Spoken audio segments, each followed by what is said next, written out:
ਮੇਰੇ ਦਿਲ ਵਿੱਚ ਰਹਿ ਕੇ ਮੇਰੇ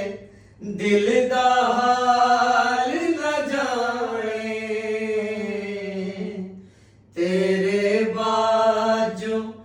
ਕੱਲਿਆਂ